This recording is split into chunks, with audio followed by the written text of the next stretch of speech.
Sveiki, mėly draugai! Šiandien mes su jumis darysime labai skanų bei labai populiarų desertą ir tai yra Dubajaus šokoladas. Pradėsime mes nuo to, kad aš jums parodysiu, kaipgi temperuoti šokoladą, kad jis išliktų traškus, blizgus ir paskui neteptų jūsų rankų.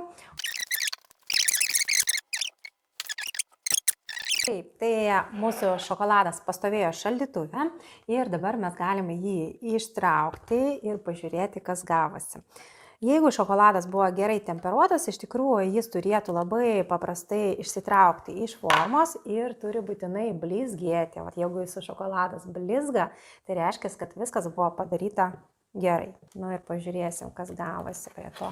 Na va, super, irgi labai gražus šokoladas. Ir galim dabar pažiūrėti, kas viduj. Koks grožis gavosi, aš esu labai patenkinta rezultatu. Ir šokoladas blizga, ir labai skanus sluoksnis.